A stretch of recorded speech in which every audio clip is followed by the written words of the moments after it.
poquito más avanzado, sí, conviene. Y, por ejemplo, ¿por qué un osciloscopio de estos de laboratorio y no uno línea automotriz? Porque principalmente nosotros vamos a usar, hay un curso de segundo nivel de reparación de ECUs, donde usamos una función que tienen estos osciloscopios de laboratorio, que es la función XY, donde agregando un aparatito, yo puedo transformar el osciloscopio en un trazador de curvas, un aparatito que yo les voy a enseñar a armarse con muy bajo costo, ¿sí? Un trafo de 220 voltios o 110 voltios a 12 voltios de alterna y una resistencia.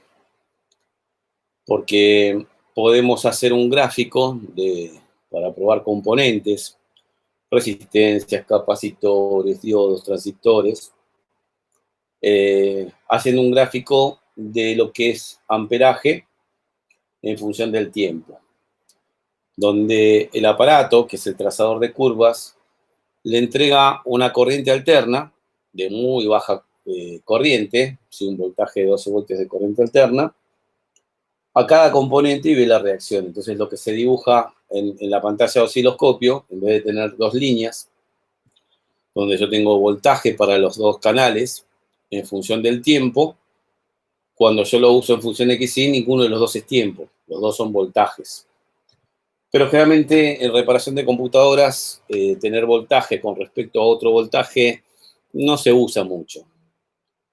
Pero cuando hablamos de componentes electrónicos, vamos a encontrar hojas de datos donde por ahí muestran gráficos de lo que pasa en cada condición de amperaje, en cada condición de voltaje con ese componente. Entonces, esa función XY los tienen estos osciloscopios que son simples. O el que es por PC. Yo utilizo la marca OGON porque es lo que hay en la Argentina. Antec también está. Este es por PC, ¿ves? Este también tiene dos canales y utiliza un software que viene con el aparato. Está conectado a USB. Y aquí tenemos para poner los dos canales, que después vamos a explicar el uso de osciloscopio en este curso. Y este es de 25 MHz, si no me equivoco. 25 MHz, 100 megasamples por segundo. Con uno de estos alcanzaría. Nos quedamos cortos un poquito. Lo que pasa es que después, ya de más frecuencia de trabajo, de más megahertz, empieza a dispararse el precio. Si yo llego a uno de 60, uno de 100 MHz, dos canales, para lo que es reparación de ECUs anda muy bien. El de 25 alcanza, ¿sí? Por PC de estos hay también de 60 MHz, de 25, hay uno que creo que es el 2022, que es el más común, de 25 MHz, y está este que es 2062, que es de 60 MHz. Pero ya te digo, para lo nuestro, cualquier osciloscopio de estos alcanza, incluso si fuera un osciloscopio viejo de laboratorio, esos de rayos catódicos, también nos puede llegar a servir. Y el aparatito que les digo, yo acá hice uno para uno de los cursos. Todavía nos faltan ver conceptos de electricidad, de electrónica, ¿no? Pero es más que nada esto. Acá adentro hay un trafo de 220. Nosotros acá en Argentina tenemos 220 a 12 voltios de alterno. ¿Sí? Y aproveché los cables estos de videocasetera vieja, ya que en el osciloscopio te viene el canal 1 marcado con rojo, el canal 2 marcado con amarillo, y un tercer conexión que lo uso solamente para masa. Entonces usé ese cable, ¿sí? Y esto va conectado al osciloscopio. ¿Esto cómo sería? Esto se ve en el curso nivel 2. Es otra manera de diagnosticar más rápida, sin pensar tanto, porque se va a basar a base de gráficos. Estos son RCA, se llaman estos conectores, y después están estos adaptadores que son para videocámaras. ¿Sí? BNC se llama este conector a RCA. Entonces con esto, y este para darle masa nada más al aparato, yo con esto tengo una punta de prueba y tengo un cable de masa que se pone en la plaqueta. Entonces a la plaqueta le das masa y acá le generas una corriente alterna, voltaje, corriente alterna, que va a subir y bajar, es una alterna. Y si yo lo tuviera en voltaje en función del tiempo, voy a ver las alternas, ¿sí? A una la hago pasar por una resistencia para provocar una caída de tensión cuando yo, por ejemplo, pongo en corto estos dos terminales. Bien, sí, no lo conozco bien el rastre, pero todo se basa en lo mismo. Esto es para tratar de no gastar plata, o sea, empezar con un bajo costo y después sí, hay un montón de cosas. Lo que tiene el trazador de curvas es que hay dos maneras de trabajar. Tres, ¿sí? Primero tengo que aprender un montón de cosas antes que esto, ¿no? Pero va de acuerdo a las preguntas que me van haciendo. Ya arrancamos, ¿sí? Eh, yo puedo trabajar por comparación. Tengo una EQ que sé que anda y una que no funciona. Una de las maneras de trabajar sería, por ejemplo, tomamos una EQ cualquiera. Por ejemplo, esta es una EQ de un Chevrolet Vectra 2.4. ¿Sí? Tiene dos conectores, pero uno solo tiene pines, está vacío. Está el plástico nada más, no hay ningún pin. Viene así, como las M796 de Fiat.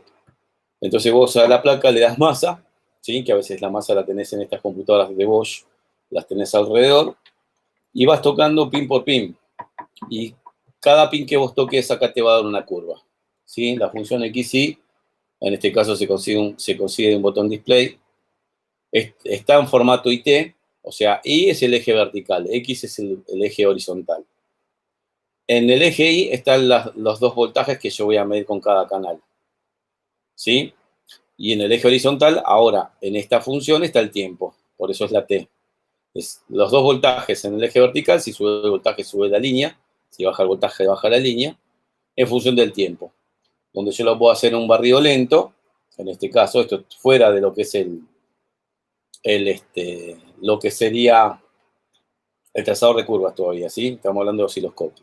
Entonces yo voy viendo lo que pasa con el voltaje en función del tiempo. Por ejemplo, a esta velocidad lenta se puso 1 segundo por división. Mi osciloscopio tiene 10 divisiones verticales, así que tarda 10 segundos en trasladarse de un punto al otro. Cada división es 1 segundo. Eso es lo que está diciendo en esto. ¿Sí? Si yo esto, por ejemplo, lo voy a medir en el auto cuando yo tengo que medir un MAP, un sensor de presión de absoluta de múltiple emisión, donde yo acelero y desacelero y veo cómo va bajando y subiendo el voltaje. Una sonda lambda, un sensor de oxígeno, cómo va subiendo, un TPS, un acelerador, un sensor de presión de acelerador, cómo va subiendo el voltaje, temperatura de agua, casi todas esas señales, que son señales de entrada de los sensores hacia la EQ, se medirían en el auto, ¿sí? Por supuesto, para descartar que sea la EQ el problema, ¿sí? Porque puede ser un problema de sensor, de cableado. Y después está lo que es barrido rápido, que es normalmente de 1 segundo por división para señales lentas. Esto lo vamos a ver después, ¿sí? Lo estoy adelantando por la pregunta. Se pone en 1 milisegundo por división. Entonces acá vos podés ver un pulso de inyección, un pulso de encendido, la señal del sensor de RPM y señales rápidas dentro de la EQ, como la transmisión de datos de una memoria a un microprocesador, el funcionamiento de un cristal. Esa es la función propia del osciloscopio, que nos ayuda bastante en el diagnóstico de una EQ, sobre todo en las EQs que no hay señales de vida, que no se conecta al escáner, no hay pulso de inyección, no hay pulso de encendido, no hay nada. En cambio, el trazador de curvas, pasamos de la función IT a la función XY, donde en el eje vertical va a haber un voltaje y en el eje horizontal va a haber otro. ¿Sí? O sea, el voltaje, lo que yo mida con voltaje de un canal, se va a ver representado en una línea vertical y en el otro canal en una línea horizontal. O sea, supongamos que yo centro esto, ese punto, por qué no se desplaza? Porque no hay tiempo.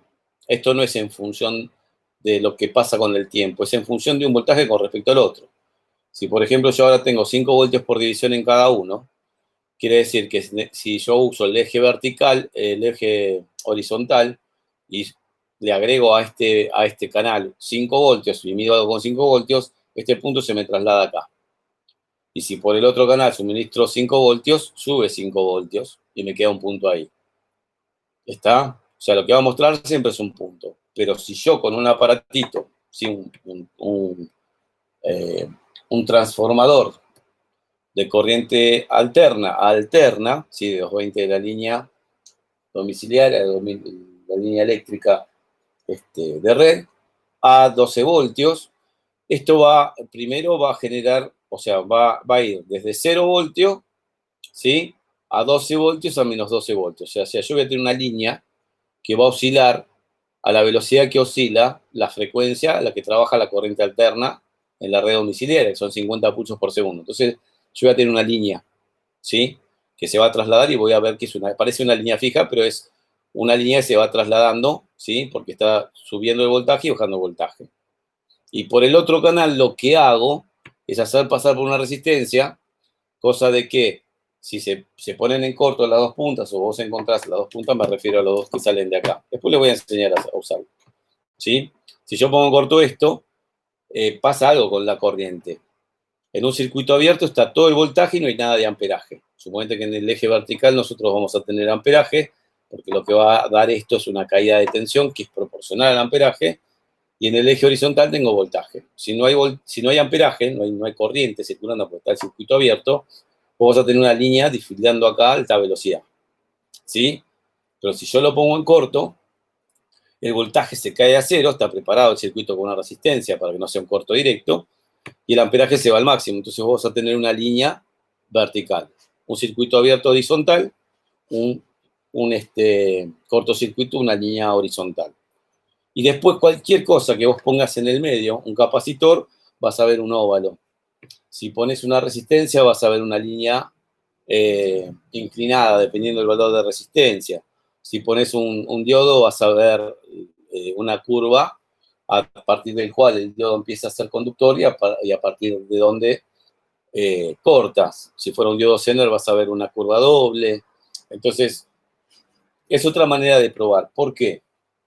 Porque en definitiva, ya les digo, esto lo vamos a ver más adelante, vos podés hacer una prueba rápida, decir, bueno, me manda esta computadora y yo qué hago, toco pin por pin, va a haber una curva, dependiendo del circuito que haya, porque aparte yo hablé de un capacitor, de un diodo, de una resistencia, un circuito abierto, de un cortocircuito.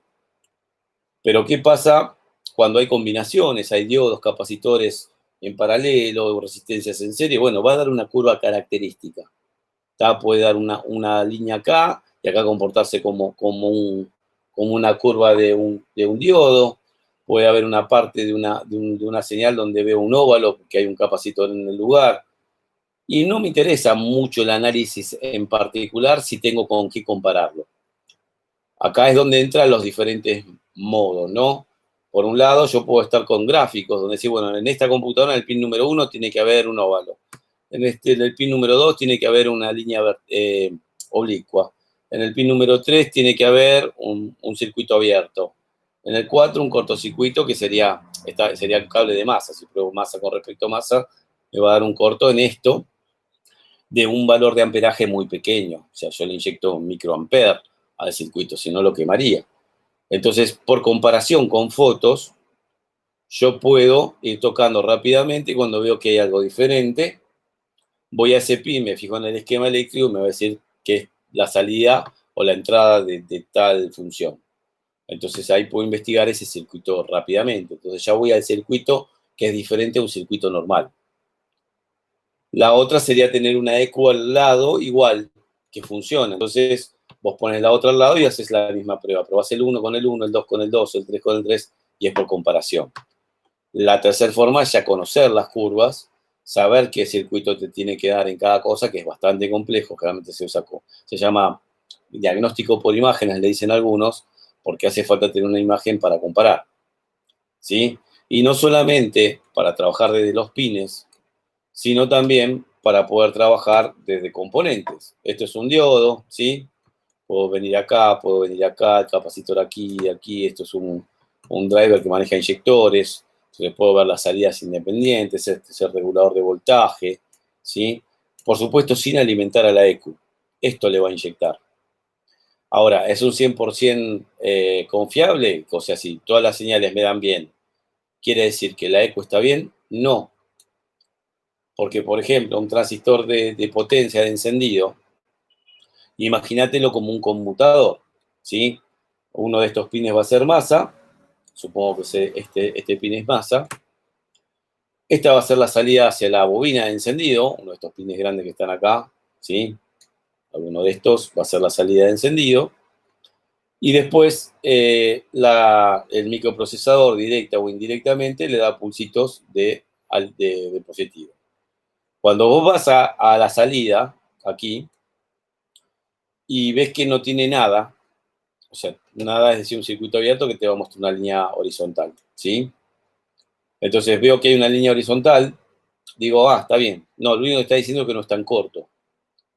Pero no sabes si realmente este transistor, cuando el micro le dé un pulso a la base positivo, va a salir masa por aquí. O sea, toma la masa de aquí y sale por aquí hacia el negativo de bobina durante el tiempo de saturación, que son 2-4 milisegundos.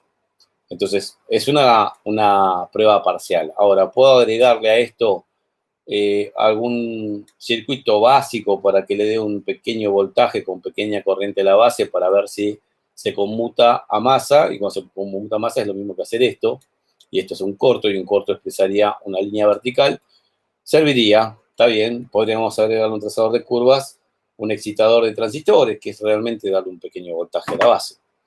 Pero así todo lo estamos probando con una bobina real.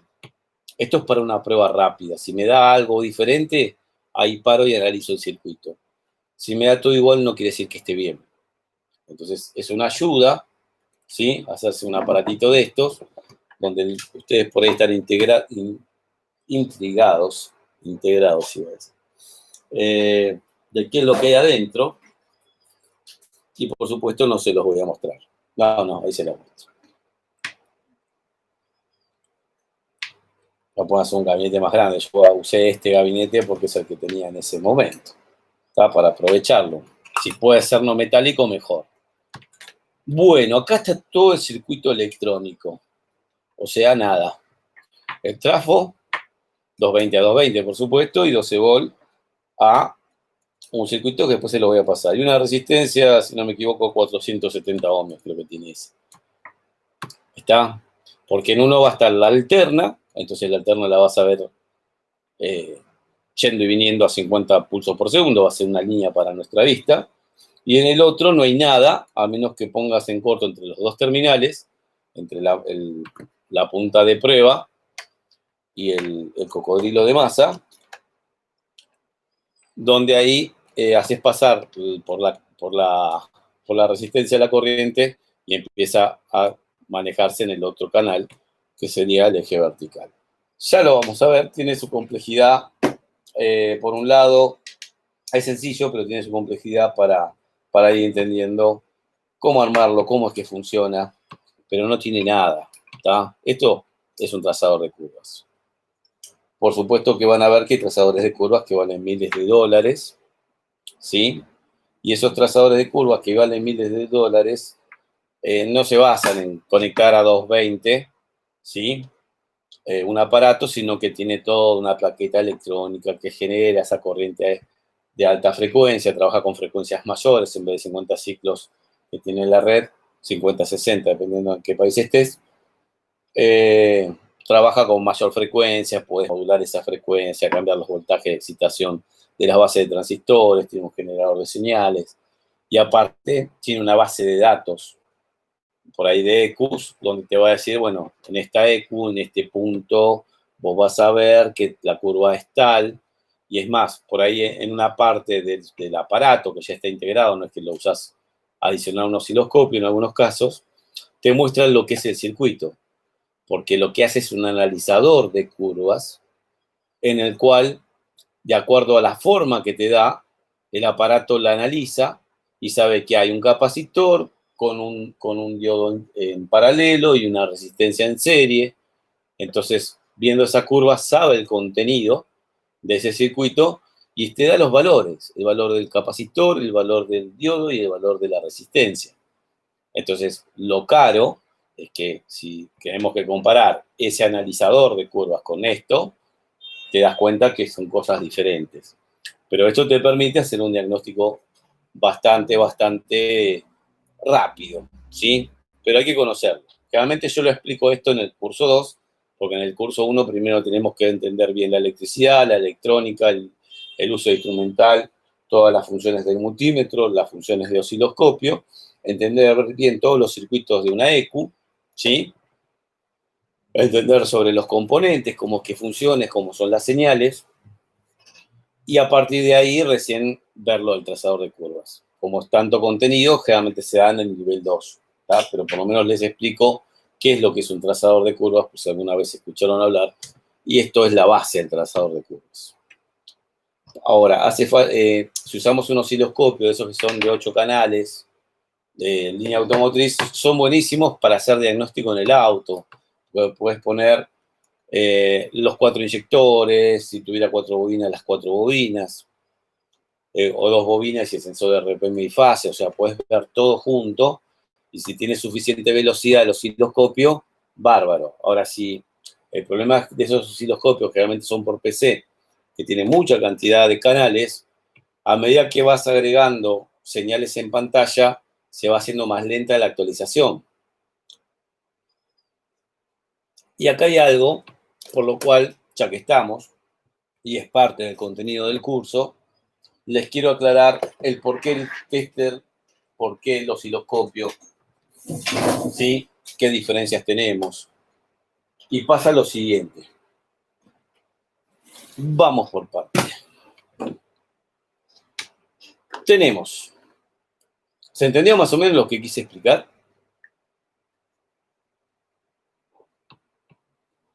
O sea, en la tercera clase generalmente no se explica esto. Es para tener un concepto y decir, bueno, mira lo que es un trazador de curvas, simplemente es un inyector de un voltaje de corriente alterna, de muy baja corriente, y lo que está pasando es que le entrego al componente ese voltaje, y si el componente tiende a tener un valor bajo de resistencia, va a ir la línea yéndose a una línea vertical, porque esto es amperaje en función del tiempo. Ya lo vamos a ver, ¿sí? Si tenemos tiempo, lo vemos en las clases. Lo vamos metiendo, pero tenemos todavía mucho que aprender. Hay un tema del por qué el osciloscopio sí, por qué el osciloscopio no. En el 80% de las reparaciones el osciloscopio no lo vas a utilizar, ¿sí? Y pasa por lo siguiente. Nosotros vamos a analizar una computadora que puede tener diferentes problemas, ¿sí? Ya se manifiesta en el auto un problema, y después cuando me la traen al laboratorio, a nuestra mesa de trabajo, saber cómo detectar si realmente es la EQ y cuál es la solución, que generalmente es reparación de pista, cambio de componentes. No hay mucho más para hacer en una EQ, ¿sí? O sea, el trabajo en sí es el diagnóstico, que esté bien hecho. Y esto que voy a explicar, en realidad, es también válido para el diagnóstico en el auto. Porque el mejor banco de pruebas va a ser siempre el auto, ¿sí? En lo posible. Si no lo tengo, bueno, vamos al banco de trabajo.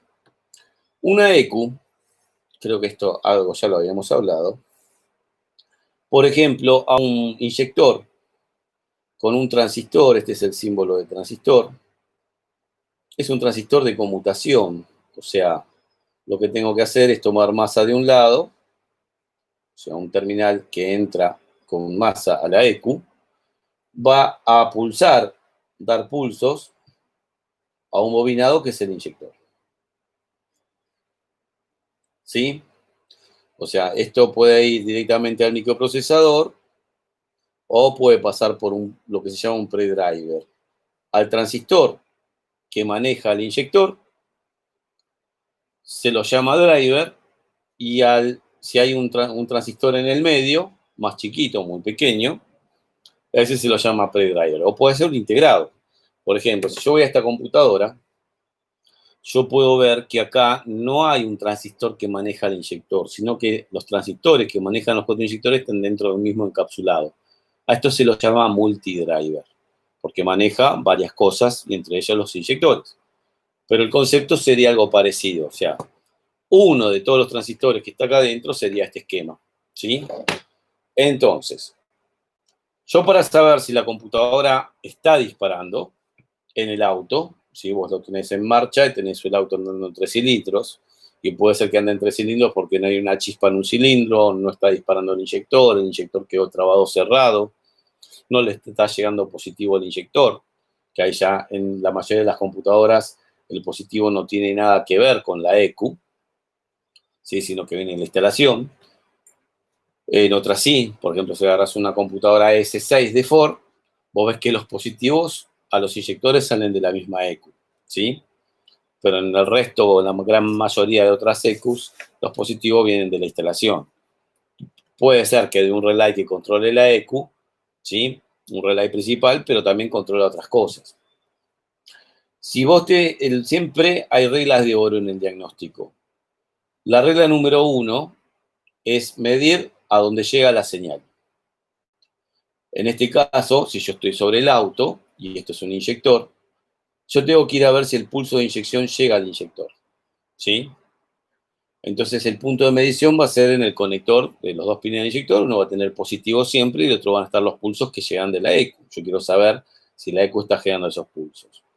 Una de las maneras más sencillas de probarlo es con la famosa punta lógica, ¿sí? La punta lógica con los dos LED, ¿sí? Y esto tiene dos cables con los cocodrilos puestos positivo y masa de la batería. Los dos LED están prendidos tenues cuando no está conectado a nada, o sea, que acá no hubiera ni positivo ni negativo. Y cuando haya positivo se prende más fuerte el rojo y se apaga el verde, y cuando da el pulso de masa a la EQ se prende fuerte el verde y se apaga el rojo. Acá una punta lógica que se pueden hacer también con muy bajo valor, disculpen que esté así, está pintado esto de negro para que se vean bien los LED en la cámara, porque la cámara quema la imagen y tengo que estar pintando alrededor para que se vean la computación de dos LED. ¿Sí? Medio trucho, pero el tema es explicarlo, que por ahí con un marcador yo me hago una punta lógica. La punta lógica es muy sencilla, creo que ya la había explicado. ¿Puede ser o no? ¿Lo expliqué?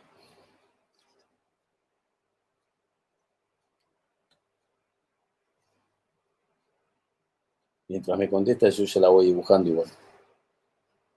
Ah, bien. Bueno, esto es así. Si ponemos el positivo acá, este LED va a tener esta. Esto es el símbolo del LED. Acá voy a tener otro. Esta es la punta de prueba, esta. Y los cocodrilos a positivo y a negativo. Este LED va a ser el verde. Y este va a ser el rojo. Los LED que se consiguen, los chiquitos de 3,5 milímetros o los normales de 5 milímetros, o hay unos que son de 10 milímetros, son más grandes, cualquiera de ellos va. Pero no trabajan directamente con la tensión de batería, ¿sí? 13,8, 14,2 con motor en marcha. Entonces hay que ponerle en serie, para limitar la corriente del LED, una resistencia de 1 kilo ohmio, ¿sí? A cada uno. Se puede hacer con una sola, pero pongan dos, así que es mejor. ¿Sí? Pues incluso sirve para circuitos de 24 voltios. Si trabajan con línea pesada, también sirve la punta lógica. ¿Y cómo es esto? Bueno, esta es la punta de prueba. Vos fíjate que es un circuito. El LED es un diodo emisor de luz. ¿Qué significa? Que se comporta como un diodo. Deja pasar corriente en un solo sentido, ¿sí? Entonces, y cuando pasa la corriente, se prende. Entonces vos fíjate que mientras no haya nada conectado acá, yo tengo que el positivo sale de acá, lo puedo tomar como negativo. Acá siempre hay una lucha entre los electricistas y los electrónicos, los eléctricos, ingenieros electrónicos, de cómo circula la corriente, si negativo, positivo, negativo. No nos vamos a poner a discutir porque en realidad después vamos a explicarlo de otra forma, ¿no?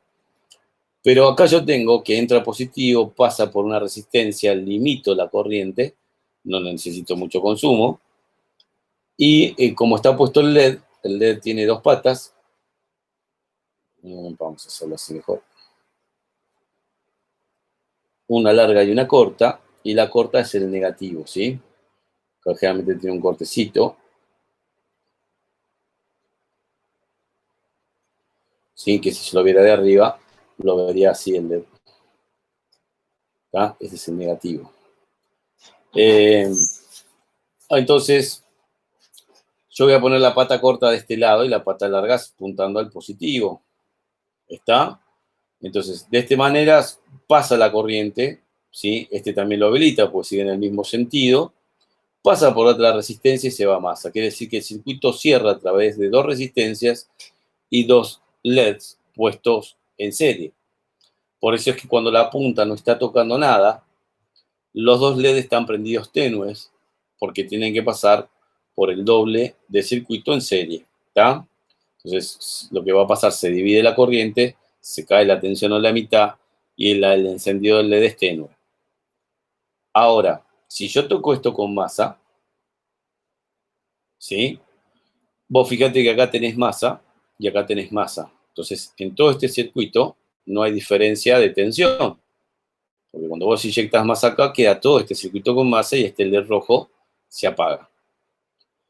Y ahora, vos tenés positivo acá, la resistencia de un K, el LED dejando pasar corriente y termina en masa. Antes terminaba masa a través de todo este circuito, pero ahora la corriente siempre busca el camino más rápido. Y el camino más rápido a masa es por este punto. Entonces, ¿qué va a pasar? Ya no tiene que bajarse, no hay una limitación de corriente adicional con un circuito en serie que tenía antes, sino que ahora es directo. Entonces, el LED prende el doble de fuerte porque ahora tiene el voltaje de batería. Antes se dividía en dos porque las resistencias en serie, ¿sí? Se van haciendo, provocando caídas de tensión.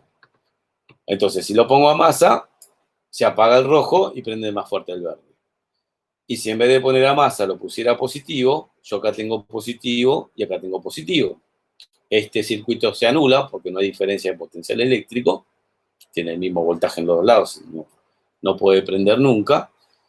Y acá sucede que tengo positivo, el LED está puesto de tal forma que me deja pasar la corriente y deriva masa. Quiere decir que el LED verde se apaga cuando toque positivo y se prende más fuerte el rojo.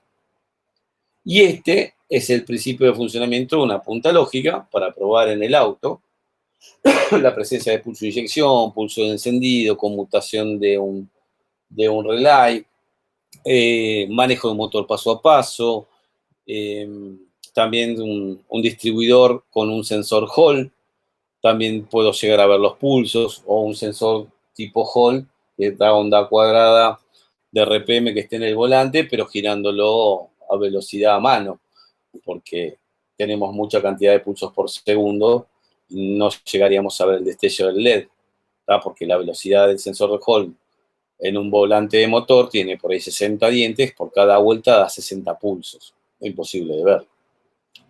Entonces, este es el principio de funcionamiento de una punta lógica. ¿Tá?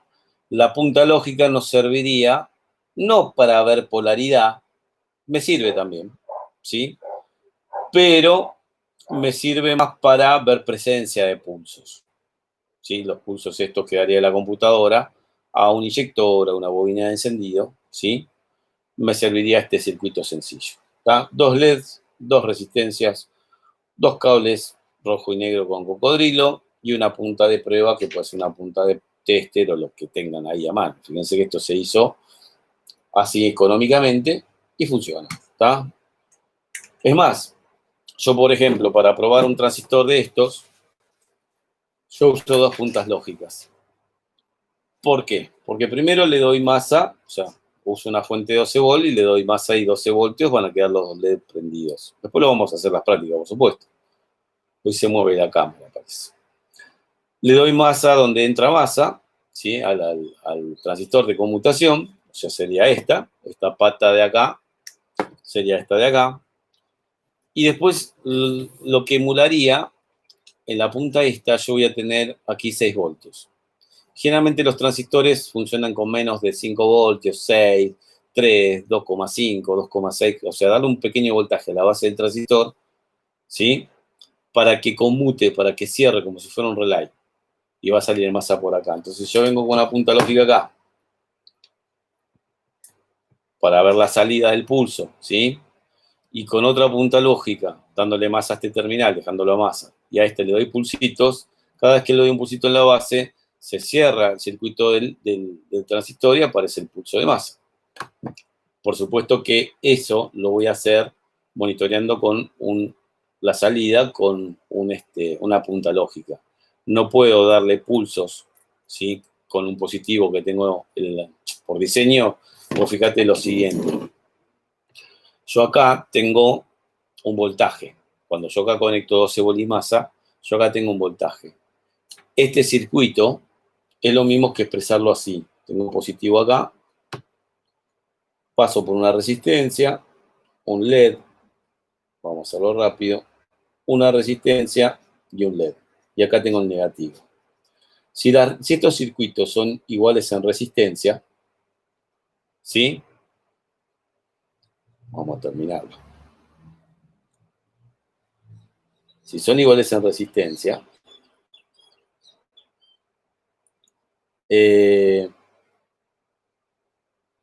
van a provocar una caída de tensión. Vos imagínate que estás acá con la punta. O sea, fíjate que esto lo que hice fue abrirlo y me quedó esto. Y esta es la punta de prueba. ¿Qué sería esta?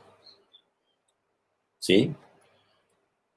Hay una ley que dice que cuando vos tenés resistencias en serie, resistencias en paralelo, lo que sea, hay diferentes leyes, las leyes de Kirchhoff, que después vamos a hablar un poquito de eso, es teoría, pero nos hace entender un poquito cómo se comporta el voltaje, la resistencia y el amperaje, donde me dice que si este circuito es igual a este, los dos van a provocar una caída de tensión igual. Quiere decir que si yo pongo un tester entre este punto, vamos a poner de masa, y acá yo tengo la tensión de batería. Suponete que vamos a poner A, punto B y punto C. Si yo pongo un tester entre A y C, es la tensión de batería. Supongamos que la tensión es 12 voltios. Si yo pongo entre A y B, entre A y B, eso no es menos, es simplemente una línea de separación. La tensión, si las resistencias son iguales, es 6 voltios. Quiere decir que si mido entre A y B, tengo 6 voltios, si mido entre B y C, tengo 6 voltios. Y el voltaje total del circuito es la suma de las caídas de tensiones que produce cada uno de las resistencias de los circuitos. Entonces yo tengo 6 más 6 y eso da 12. Quiere decir que con respecto a masa, la punta de prueba yo voy a tener 6 voltios. Ustedes si no llegan a entender algo me dicen, ¿sí? O tienen el chat también para hacer alguna pregunta o el micrófono, ¿sí? Entonces yo acá voy a tener 6 voltios. Quiere decir que cuando conecte a 12 voltios esto, si yo mido con un tester entre la punta y el negativo de la fuente o de la batería, tengo 6 voltios. Esos 6 voltios son los que yo aprovecho para excitar la base del transistor. ¿Está? ¿No son muchos 6 voltios? Sí, pero no tienen amperaje, pasan por dos resistencias. Bueno, en ese caso pasaría por una resistencia de 1000 ohmios más en serie un diodo. Hay muy poca corriente, entonces no vas a poder quemar nada. El problema es que si yo pongo una bobina en serio, de verdad, en vez de usar otra punta lógica para que cuando yo compute la base con un transistor para inyectarle el voltaje, vea la conmutación del pulso de masa a la salida, si entra masa por acá y sale por ahí, que iría hacia el pin, hacia la bobina, en este caso. El LED puedo dejar activado acá con una punta lógica y ver que el LED está verde prendido, diciendo que este transistor está conmutando, no está ni en corto ni cortado, está conmutando. Pero una bobina de encendido tiene un valor de resistencia muy bajo. Y se lo excita, o sea, la computadora excita la bobina de encendido con un tiempo de duración de 2 a 4 milisegundos.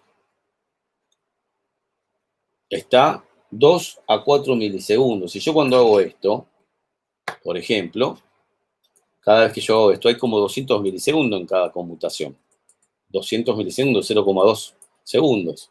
Imagínate, o sea, si yo hago esto, debe haber por segundo 3 o 4 conmutaciones. Si fueran 3 conmutaciones por segundo, ¿sí? son 300 milisegundos cada conmutación. 300 y pico, 333,33. Entonces es un montón, porque solamente se excita esto. ¿Y por qué? Por lo siguiente.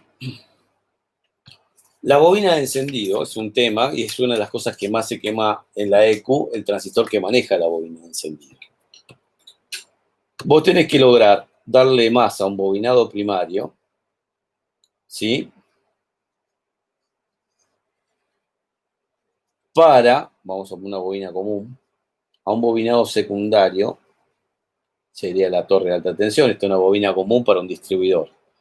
¿Sí? Vos tenés que llenar de electrones con un pulso de masa, 2 a 4 milisegundos para llenar esto de electrones, sacarle el pulso de masa y que se genere un colapso a través de un capacitor, ¿no? O sea, no un colapso, sino una inducción, mejor dicho.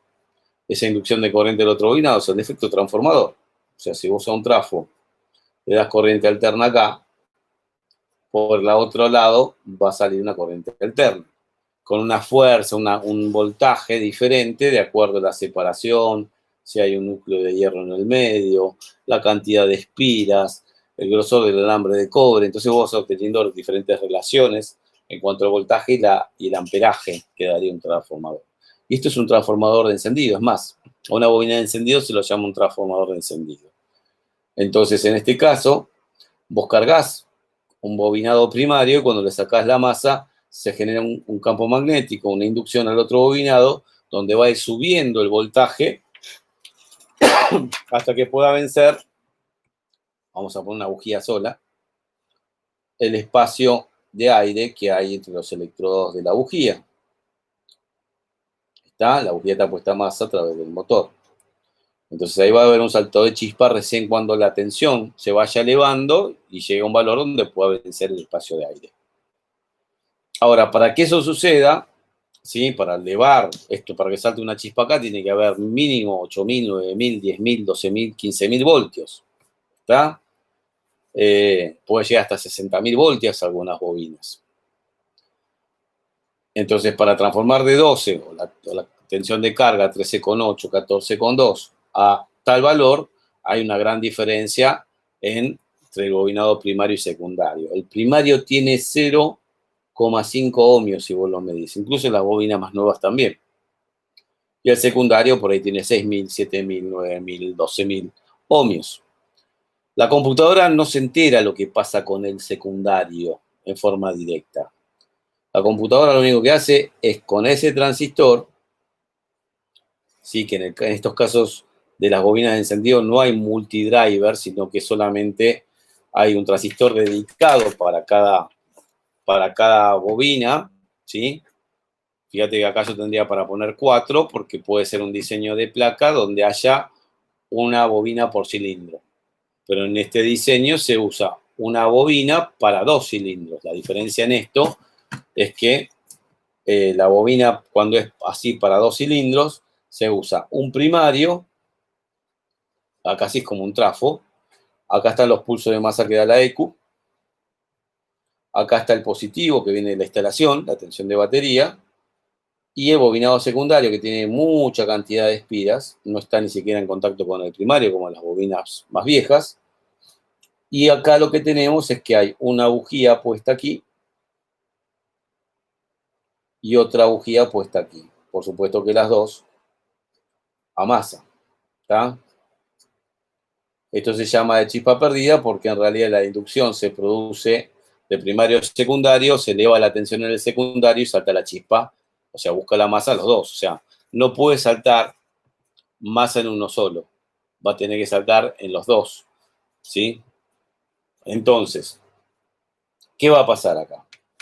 En este caso va a haber 2 cilindros que dejen de funcionar y en este caso van a dejar de funcionar los 4 porque esto en realidad iría al centro del distribuidor, ¿sí? Y después, de acuerdo a la posición del rotor, viejísimo lo que estamos hablando, ¿no? Va a distribuir a una bobina en particular, a una bujía, perdón. Después hay bujías, un sistema, hablemos, fíjense, esto es viejísimo.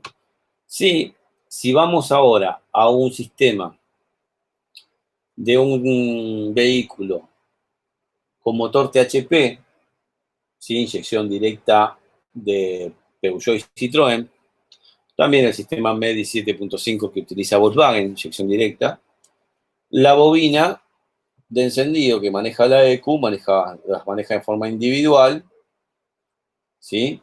O sea, cada bobina va a tener su positivo y el pulso de masa que da la ECU, va a haber 4 transistores de potencia. Y el secundario, ¿sí? Que esto iría, ya no hay más cable de bujía, iría directamente a la bobina, esta sería la salida de alta tensión hacia la bujía.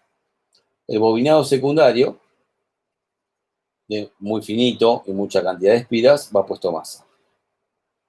Entonces hay diferentes diseños, pero lo que hace la computadora con el primario de bobina es siempre lo mismo. Si yo pusiera un osciloscopio, lo que pasa en este sistema, ¿sí? Siempre las señales se prueban donde llegan, donde el pulso de encendido sale de la ECU y llega a la bobina. Si acá está la ficha, ahí tengo que medir. Aquí lo mismo, aquí lo mismo. Aquí te la puse al revés. ¿Está? Siempre donde llega. No me sirve nada saber que sale un pulso de la ECU. A mí me sirve para saber que anda bien el auto, que le llegue donde tiene que llegar. Porque puede haber un problema de cableado, ¿sí? Que después vamos a tener que aprender a analizar correctamente también, porque muchas fallas, a veces una computadora viene quemada, le solucionás el circuito, pero el problema se generó en el auto. Que una computadora se queme o tenga un problema, normalmente es una consecuencia y no es la causa. Algo causó que la ECU se queme y el auto empiece a funcionar mal.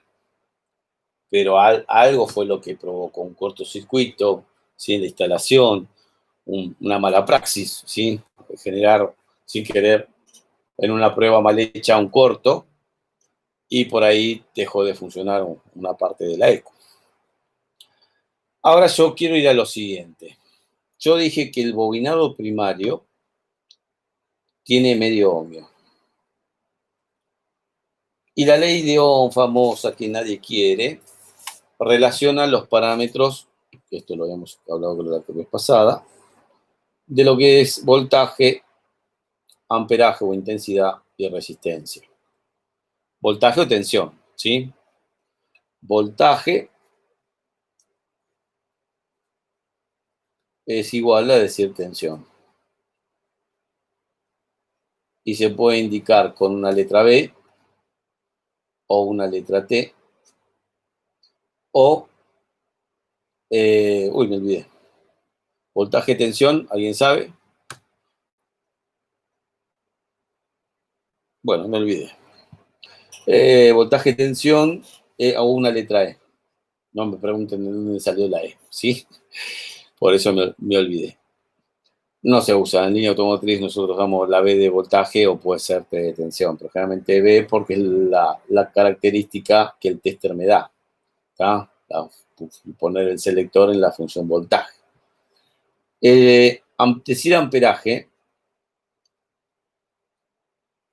es lo mismo que decir intensidad.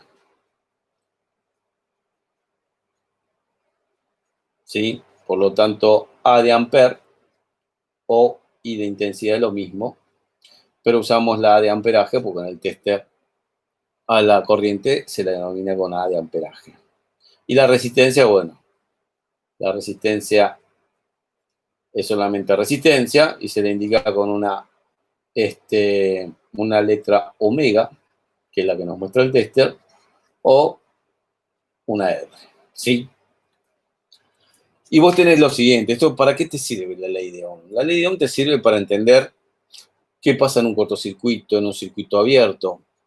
Sí, es un cálculo matemático, sí, pero el cálculo matemático sale de acuerdo al comportamiento de estos 3 parámetros. Y no hay mejor manera de entender la electricidad, y disculpen para los que ya saben, tienen el concepto bien asentado, ¿sí? Que es entender que es un fluido. Porque cuando hablamos de lo que es la corriente, ¿sí? En un circuito eléctrico, la definición de corriente es el paso de electrones a través de un conductor, el flujo de electrones a través de un conductor. Y si es el flujo de electrones, Es un fluido. Podemos tratarlo como un fluido. Si podemos tratarlo como un fluido, podemos compararlo con un sistema hidráulico, un sistema neumático, ¿sí? El fluido, el aire es un fluido también, y el comportamiento es el mismo. Vos fijate, pongo un ejemplo. Yo tengo en el auto el tanque de combustible, vamos a un circuito hidráulico, ya que estamos hablando de inyección, adentro hay una bomba con un prefiltro, y ahí sale un caño, puede pasar por un, bueno, pasa, no es que puede pasar un filtro. Los sistemas viejos de inyección tenían en la rampa, donde tengo los inyectores para cada uno de los cilindros, disculpen mi dibujo sencillo, pero es para que se entienda rápidamente, acá tenía el regulador de presión, ¿está? Y una manguerita de retorno que entraba de vuelta al tambor este, donde adentro está la bomba de plástico, el reservorio. Bueno, ¿qué pasa? Nosotros generalmente para medir qué pasa con un circuito hidráulico utilizamos un manómetro. El manómetro mide presión, ¿correcto? Manómetro mide presión. Pero nosotros cuando tenemos que probar un circuito hidráulico, el circuito de combustible, tenemos que saber que haya presión y que haya caudal. ¿Está? Son dos parámetros de la hidráulica, presión y caudal. Y hay una relación entre lo que pasa en la presión y el caudal. Supongamos que el filtro está tapado.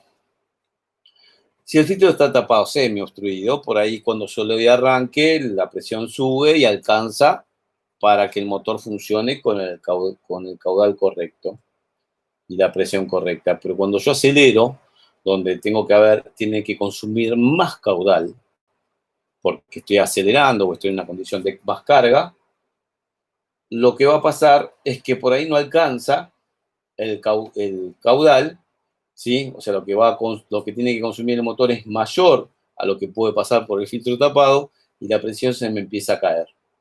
¿Está? Entonces, por falta de caudal, por obstrucción en un filtro, a mí se me cae la presión. Esto es muy común cuando el cliente viene y me dice que viene andando por la ruta y el auto se le empezó a quedar, paró en un costado, esperó unos segundos, le dio arranque de vuelta, paró, le dio arranque y otra vez arrancó y anduvo un trecho de vuelta por la ruta y otra vez al rato le pasó. Porque cuando empieza, un filtro no se tapa de un día para otro, salvo que se haya roto el prefiltro y se haya cargado un combustible muy malo o haya mucha mugre en el tanque, sino que se va a ir paulatinamente. Entonces, en un momento determinado, va a estar ese equilibrio donde el motor consume lo que pasa por el filtro, pero posteriormente, un poquito más tapado, ya el motor quiere consumir más de lo que puede pasar por el filtro y se te cae la presión. Entonces, hay una relación entre presión y caudal. ¿Sí? Y yo en un circuito hidráulico convencional podría decir que tengo un tanque, tengo un caño y tengo una llave y tengo que llenar un balde, un depósito, un tacho. ¿Sí? Generalmente acá en un circuito hidráulico hay otras variantes, como por ejemplo la altura del tanque, la cantidad de agua que hay. Pero vos fíjate que hay una presión, un caudal que va a depender de lo cuánto yo deje pasar, cuánto abra la canilla. Quiere decir que si yo pongo menos resistencia al paso del agua, tengo mayor caudal y la presión tiende a caerse porque se empieza a descargar más rápido. Entonces también hay una relación entre presión y caudal. Y cuando voy a un sistema eléctrico, pasa exactamente lo mismo. Yo tengo, en vez de tener un depósito, tengo una batería. Es un depósito de electrones, de corriente. Y en vez de tener caños, tengo cables. Y en vez de tener una canilla, voy a tener un consumo. cualquier cosa, una lamparita. Bueno, eso tiene un interruptor a masa, ¿eh? Es lo mismo, para el caso. ¿Está? Yo cierro el interruptor y esto consume una cierta corriente, donde esa corriente va a provocar que se empiece a consumir, por supuesto, el voltaje. El voltaje se mantiene hasta que llega un momento que no alcanza. Pero si yo, por ejemplo, pusiera una lamparita más grande o un motor de arranque, ¿sí? Los cables son finitos, ¿qué va a pasar? Se me cae el voltaje cuando hay mucha corriente. Está cuando el caudal de electrones es muy grande, ¿sí? Se me cae la presión de electrones. Quiere decir que presión en un sistema hidráulico sería como decir tensión o voltaje en un sistema eléctrico, y caudal es la intensidad o el amperaje. Pasa exactamente lo mismo. Entonces, si yo entiendo la electricidad a partir de este concepto, que es lo que vamos a ir desarrollando, va a ser más sencillo entender lo que pasa. Si yo tengo un cable muy finito para prender una lamparita, yo veo que el voltaje que le llega a la lamparita es menor, se cayó el voltaje, ¿sí? Porque una restricción al pasaje de ese fluido, que son los electrones.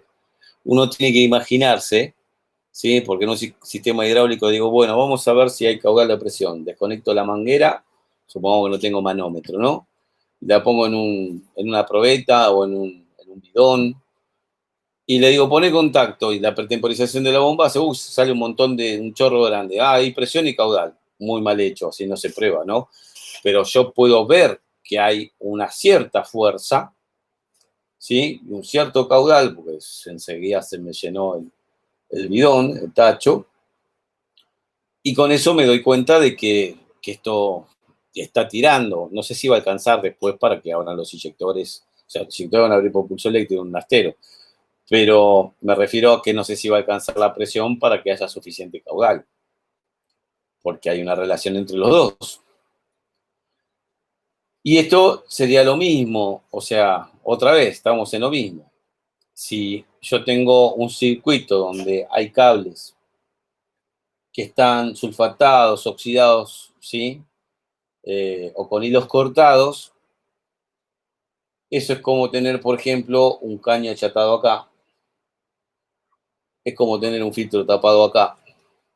Y el comportamiento es el mismo, ¿sí? O sea, cualquier restricción, suma de resistencia al paso del fluido, en este caso electrones, va a provocar un mal funcionamiento de algo. No encendido de una lamparita, la no alimentación de una EQ, que no pegue un relay. El problema está en que yo acá, sacando una manguera, me puedo dar cuenta, por la presión y la cantidad que sale, pero en un circuito de 12 volts yo no me puedo levantando un cable a ver si salen electrones. ¿Está? Salvo que sea un circuito de 220 voltios, que donde yo ahí puedo tocar el cable y darme cuenta que sí que hay amperaje. Sí, hay corriente, mejor dicho. Cosa que no hay que hacer.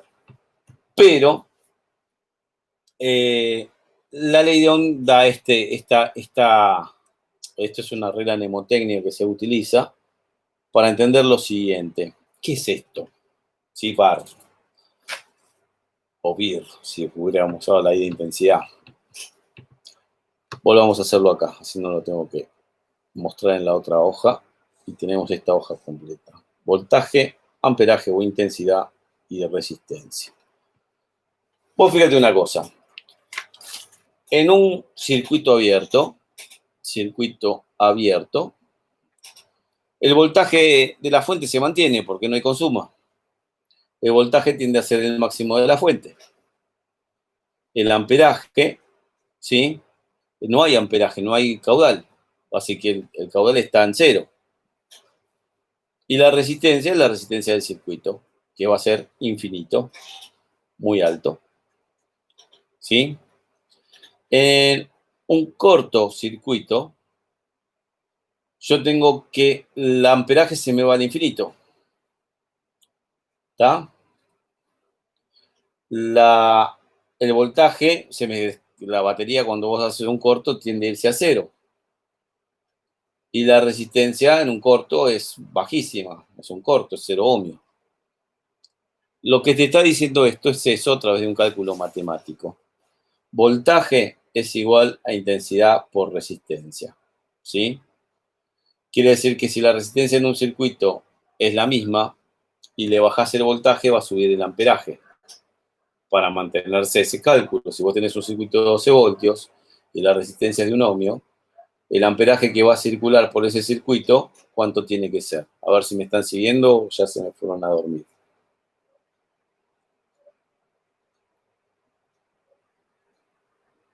12 amperes, ¿sí? 12 voltios, en un circuito de 12 voltios, vos le conectás, supongamos que fue una lámpara, un inyector. Si agarro una batería y agarro un inyector, uy, cómo dibujo un inyector, tan chiquito, ¿sí? Y este tiene un ohmio, ¿sí? Con un ohmio va a consumir 12 amperes. Si yo pusiera un amperímetro, me va a decir que tiene 12 amperes, ¿sí? En el auto, el circuito es de 12 voltios.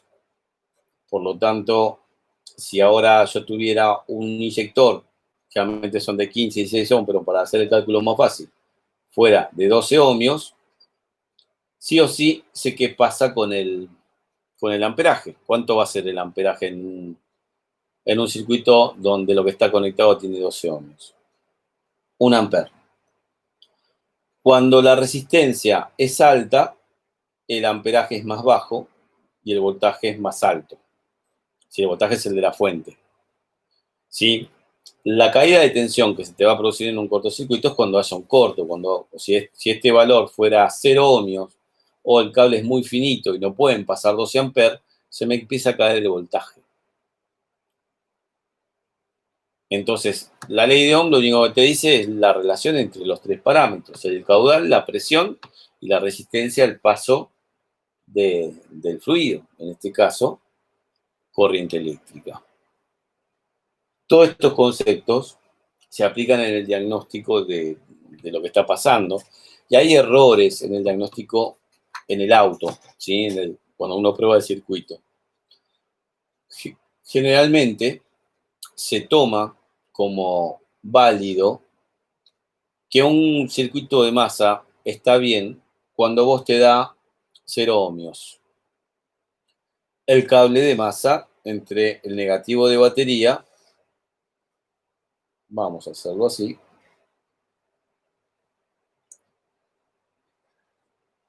yo desconecto la lamparita, desconecto la batería, o cuando desconectar el lado solo alcanza, y mido la resistencia en ohmios con un tester. Me da 0. ¿Sí? Lo mismo puedo hacer con el positivo. El cable positivo mido entre donde llega el voltaje y de donde sale, y el cable mido resistencia y me da 0.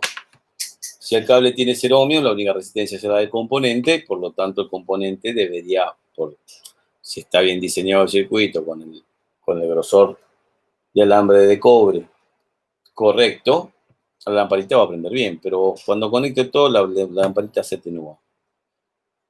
Entonces digo, bueno, entonces está descargada la batería, entonces bueno, vengo con un multímetro, lo pongo en voltaje y mido a ver qué pasa cuando la lamparita se prende. Y cuando se prende, muy tenue, yo tengo los 12,5 voltios del valor correcto. Entonces algo tiene que estar provocando una caída de tensión. Y si puede tocar el cable y puede estar caliente o no. Y hay un tema, o sea, si yo en un cable tengo sulfato, tengo oxidación, tengo el cable sobrecalentado, el cobre está quemado, está opaco y amarronado. Eso cuando mida la resistencia me va a dar 1 ohm, 2 ohm, 10 ohm, 20 ohm, 100 ohms o 1000 ohmios. Pero hay un defecto que no se puede ver en resistencia con el tester, porque acuérdense que para poder medir resistencia en un circuito, esto lo vamos a aplicar a la EQ también después, ¿sí? Cuando yo mido resistencia en un circuito, no tiene que haber circulación de corriente, por eso es que tengo que desconectar el cable en alguno de los dos puntos de medición. Entonces yo lo mido si que pase corriente y no es una condición real de funcionamiento. A mí lo que me interesa es ver si el cable tiene la posibilidad de dar el suficiente caudal, ¿sí? Cuando está circulando, pero no puedo medir su resistencia. Porque puede pasar lo siguiente, que es, yo tengo un cable donde todos los hilos están cortados. Esto se da mucho en las instalaciones de los autos. Menos uno. Si yo mido la resistencia con un multímetro entre esta punta y esta punta del cable, me va a marcar 0 ohmios, porque la corriente que manda el tester es suficiente como para que pase por un hilo solo. Pero si yo con esto quiero hacer girar el motor de arranque, se va a recalentar este hilo solo, se va a poner casi al rojo vivo, por lo tanto dentro del aislante no se llega a notar, y no llega ni a girar el motor de arranque. ¿Se entiende el concepto? Entonces, medir resistencia para saber si una masa está bien es lo más incorrecto que hay. La manera de medir masa en un circuito es justamente con un tester en voltaje. Si volvemos a dibujar la batería,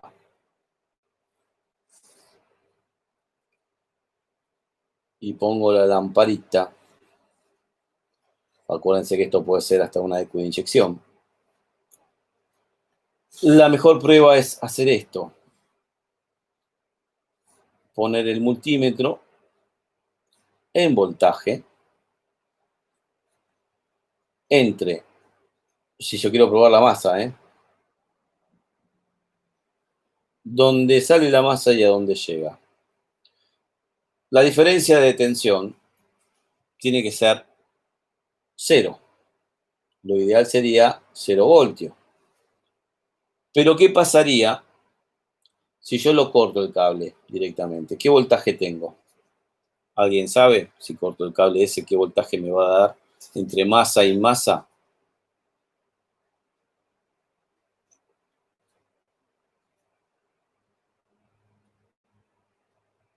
El de batería, porque tengo un retorno, o sea, los 12 voltios salen por acá, ¿sí? Se encuentran acá, está el filamento de tungsteno, y si no tiene donde que aparezca masa, para que haya masa acá, porque está cortado el cable, y los 12 voltios salen de acá, lo mismo que el bobinado del inyector.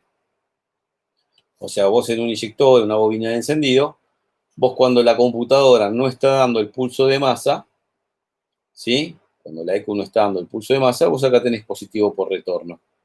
En este caso, porque es un alambre de cobre esmaltado, ¿sí? Una bobina de inyector, una bobina de encendido, una bobina de un relay.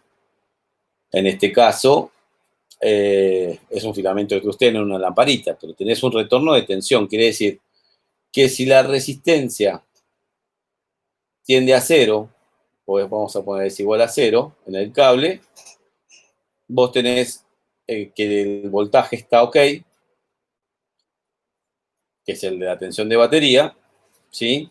En los dos puntos de la lamparita, y la intensidad está ok, lo que consuma la lamparita, si la lamparita tiene un ohm, consume 12 voltios, 12 amperes, perdón, y si tiene 12 ohmios, consumiría un amper. Por supuesto que eso es teoría, y ahora voy a explicar por qué pasa en una lamparita, que cuando vos la medís por ahí tiene 0,1 ohmio, y vos haces el cálculo de la ley de Ohm, y tira que consume más que el motor de arranque.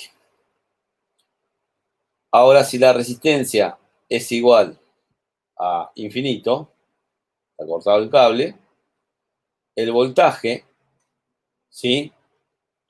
No está ok, porque, o sea, yo acá tengo 12 voltios y acá también voy a tener 12 voltios con respecto a masa. Y por supuesto la intensidad menos va a estar ok, porque no pasa corriente, está el circuito abierto.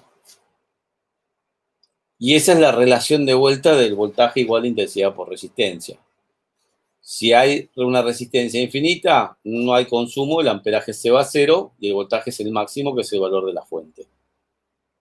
Si está en corto, si estuviera en corto, directo, bueno, ahí pasa todo lo contrario. ¿Sí?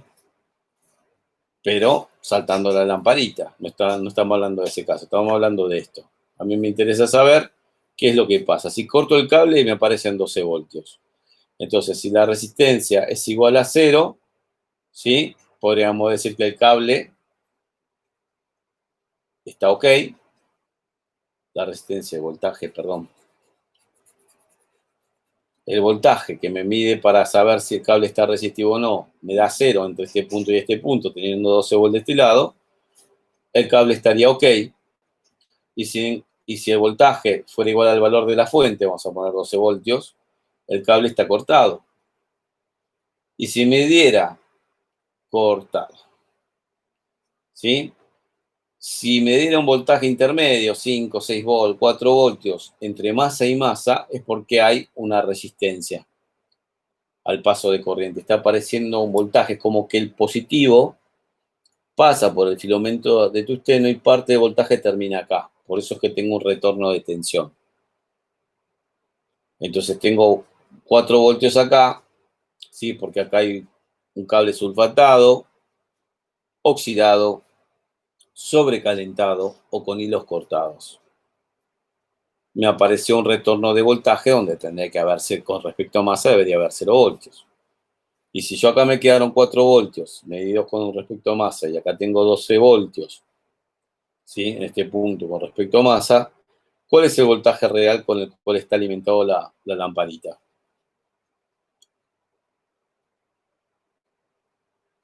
12 voltios menos 4. O sea, si yo mido entre estos dos, acá tengo 12 voltios, ¿sí? Pero voy a medir acá y me voy a tener los 12 menos 4 da 8 voltios. Por eso es que prende más tenue. ¿Bien? ¿Se entiende? Más o menos lo que pasa. Y correcto, exacto. La mejor forma se debería medir el voltaje exacto, de esa forma. Hay muchas fallas en las ECUs, ¿sí?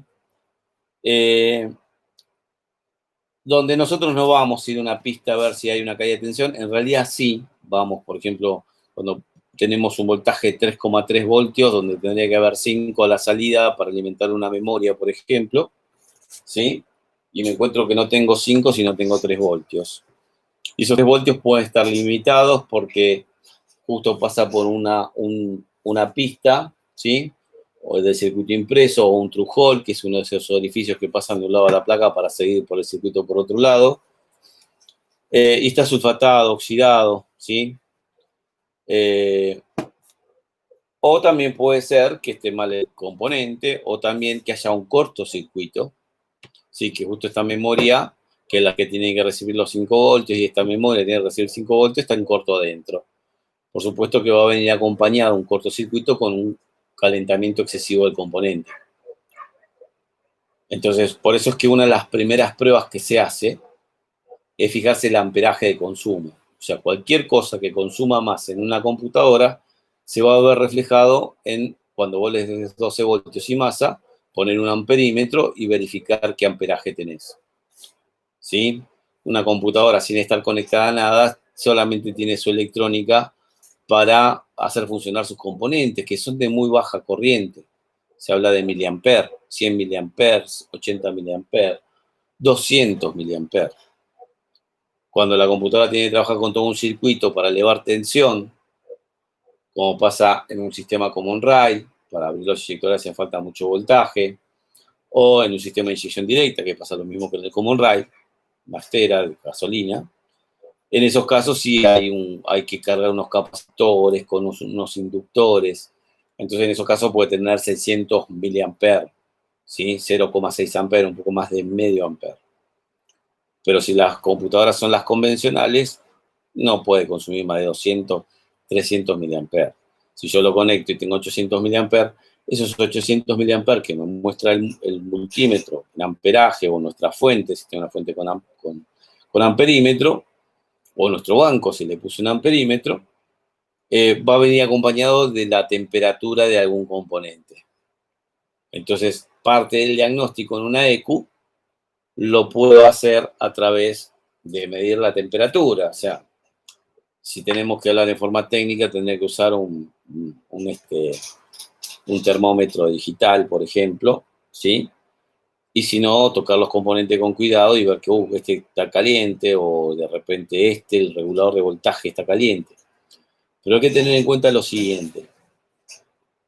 Supongamos que, bueno, por ejemplo, para desbloquear esta EQ, para probarla en banco, hay que reprogramar esta memoria. Entonces yo la desueldo, la pongo en el programador, ¿sí? Le cambio el programa, vamos a aprender a hacer eso. Y la vuelvo a soldar, pero la sueldo al revés. Porque esa es una de las cosas que nos pasa a todos cuando estamos empezando. Salvo que alguien les diga que eso es lo normal que pasa y ya lo tengan en cuenta para que no les pase. Pero a veces puede ser que alguien ya te venga una computadora donde alguien le dijo la desinmovilizó y no arrancó nunca más, y vos la vas a probar en el banco, buscas el esquema eléctrico, le das 12 volts, le das masa, mirás el amperaje, tenés un amper y pico. Y cuando vas a ver, empezás a tocar los componentes y ves que el regulador de voltaje está caliente. Entonces haces el regulador. No. Si el regulador de voltaje calienta, puede ser que el problema sea que entran los 12 volts bien y los 5 voltios son los que están en corto, ¿sí? Porque soldamos la memoria al revés, hay otro circuito interno en la memoria y da un valor de amperaje mayor. Entonces, si yo encuentro un regulador de voltaje con sobretemperatura, es normal que caliente un poco con el paso del tiempo, ¿sí? Que tenga 60 grados, 70 grados, un regulador de voltaje puede llegar a tenerlo, pero nunca que esté llegando a los 100, ¿sí? Que tiras una gotita de alcohol isopropílico y se evapora en 5 segundos. ¿Tá? Entonces, si hay un regulador de voltaje, podemos aprender a identificarlo, ¿no? Con temperatura, voy a buscar a ver si hay otro componente, incluso el micro. El micro son un montón, un microprocesador. Tiene miles y miles de transistores, capacitores, diodos, resistencias dentro. Un circuito integrado tiene todo eso. Y si hay un diodo interno en el micro, en el multidriver, en el regulador de voltaje, en una memoria, sí que esté en corto, bueno, ese componente va a calentar. También puede ser que haya un componente externo, un capacitor que se ponga en corto, ¿sí? Y que también tome temperatura. Entonces, tengo este caliente porque la corriente pasa por ahí, sale por una pata y tiene también temperatura, una resistencia, un capacitor, o un diodo, o un transistor, y venga por ahí. O sea, el análisis por temperatura también es válido, pero arranco con el amperaje. ¿Está? Y mucho cuidado cuando yo hago las conexiones de encontrar justamente qué computadora es, qué sistema es, y a partir de ahí buscar el esquema, y ojo que a veces los esquemas están mal. Entonces por ahí estoy dando masa o positivo por un terminal que no corresponde. Lo más importante, o sea, en una EQ, es identificarla bien, ¿sí? Por ejemplo, esta es de Fiat, ¿sí? Y termina la computadora, tiene un número de Bosch, 061-207-432. En Bosch, computadoras Bosch, el 0261 indica que es una computadora de un vehículo a gasolina. Si empieza con 0281, es un vehículo que es Common Rail o diésel. Entonces, esta computadora me da un número que si yo lo googleo, alguien me va a decir qué sistema es, porque generalmente los esquemas eléctricos no vienen indicados con el número de Bosch, ¿está? Sino que vienen con un número de sistema, con una identificación, que en este caso la tiene, es una ME7.9.6. Después tiene ahí, esto tiene que ver con el tipo de placa, sí, 003. Pero esto es una ME796. Pero a veces no lo dicen. ¿Sí? Vos agarras una computadora de un Focus. Focus 10. ¿Cuántas computadoras de Focus 10 hay? Hay como 6 computadoras de Focus 10. Esta vieja, ¿sí? Ahí dice, bueno, se ve muy mal en la cámara. Vamos a ver si podemos hacer un zoom y que se vea bien. Bien, más o menos. Dice PAN, ¿sí? Esos son los que nosotros lo identificamos, pero el sistema es un ES5. pero en realidad la EQ, la placa es DPC 612. Y esto, en esta que es de Ford, vamos a aprender a identificarlas, en realidad es el número de parte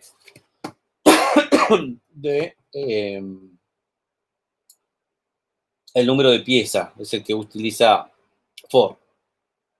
Y ese 4F se refiere a qué vehículo viene montado, qué serie, ¿sí? Qué plataforma de vehículo. 12A650 para Ford significa que lo que estás mirando es una EQ de inyección. Otro número va a tener un airbag, otro número va a tener un tablero, pero todas las EQ de inyección van a decir 12A650.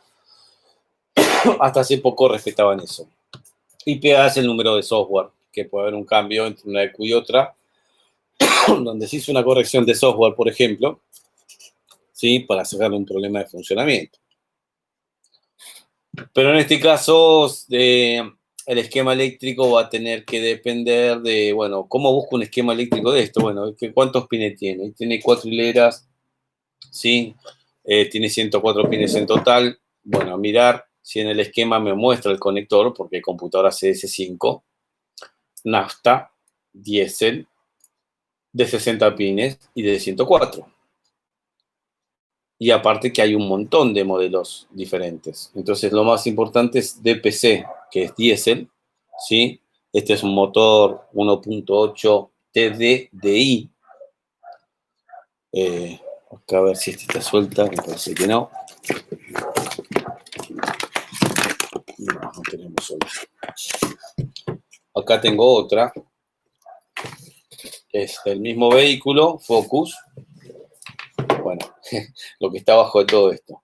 Donde en la parte superior de la bomba yo tengo este módulo. Creo que lo mostré la vez pasada, creo. Yo acá estoy haciendo con un aparato, tengo que emparejar todo. Y esta computadora no dice PAN, dice 6FAA. Y dice DPC 808, por ejemplo. Y ya no me dice más S6, S5, perdón, dice PCM. PCM es Power Train Control Module, módulo de control de potencia. 4S41 12A650BA, decía otra cosa. Y S4F 12A650PA, ¿sí? 12A650, todas las computadoras de inyección, sean Astero, diésel, es lo mismo, Astero, gasolina, ¿sí? Pero son sistemas diferentes, no son compatibles. Una es marca Ford, la otra es Visteon. Esta es una S5 y esta también es el mismo conector. Si yo pongo esta EQ, una vez que empareje, hay que emparejarlo con la bomba, por eso es que tengo acá metido el módulo de la bomba. Esto está sobre la bomba, lo que está colgando ahí es el sensor de posición de la bomba, del eje de la bomba.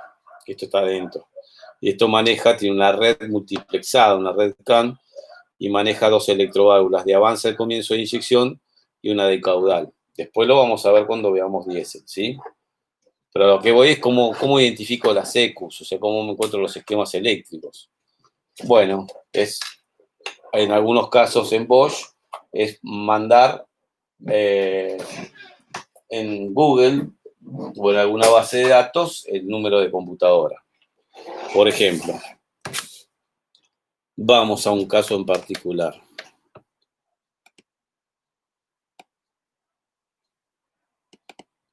A ver si me deja.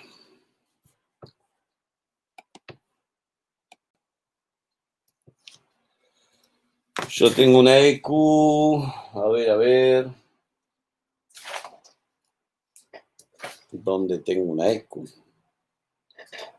Acá tengo otra que vamos a sacar. Un minuto. Yo acá tengo una EQ que dice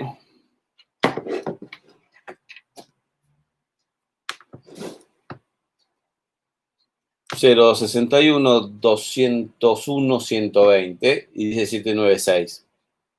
Y la otra que teníamos por ahí, no sé dónde la pusimos, acá, Dice 061-207-432. Parecen computadoras iguales, ¿sí? Físicamente son iguales, tienen el mismo conector. Son las dos de Fiat en este caso, no lo dice en ningún lado.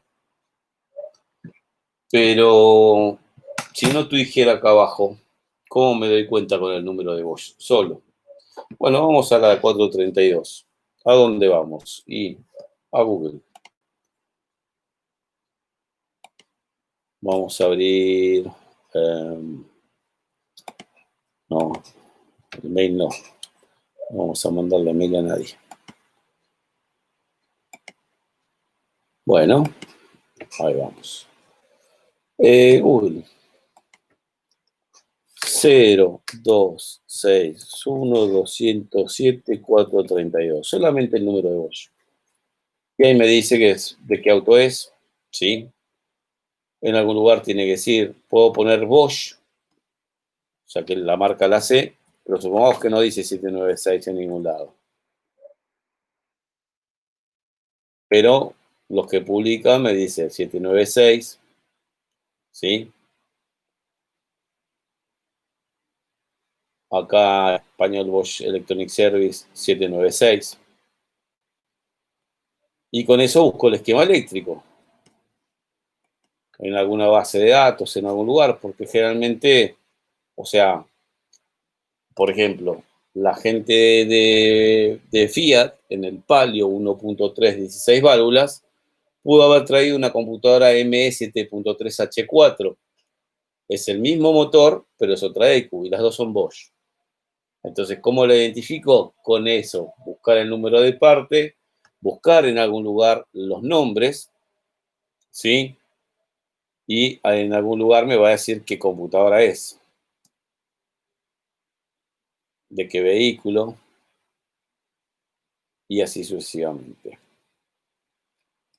Todas las páginas de todas las partes del mundo. Acá le erraron. Ah, no. Acá dice M2.1. ¿Ves? Este le erró en Francia. Este no le erró. ¿Sí?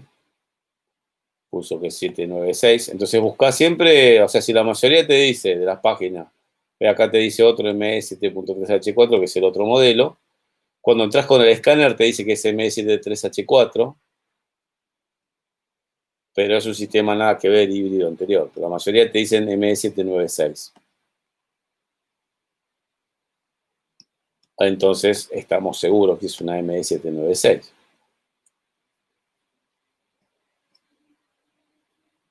Bien, 432, hay varias en ventas en diferentes lugares. Y te dan una referencia también de qué computadora es. Volvamos a lo nuestro.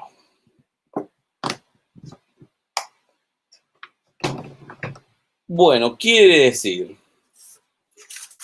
resumiendo todo lo que estuvimos viendo, pues ya estamos terminando, ¿no?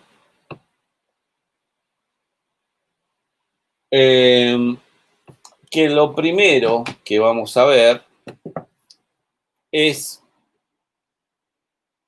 el tema de cómo ir conectándola en nuestro banco de trabajo.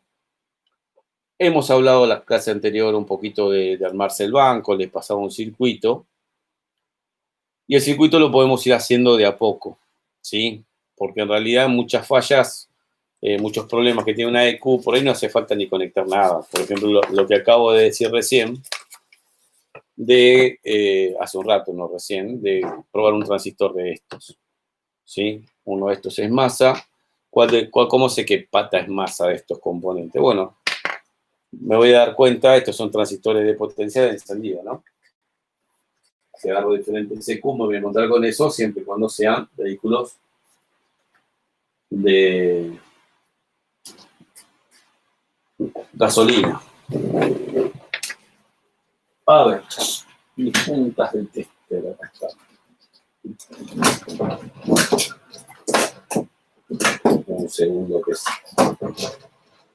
se mezcló todo.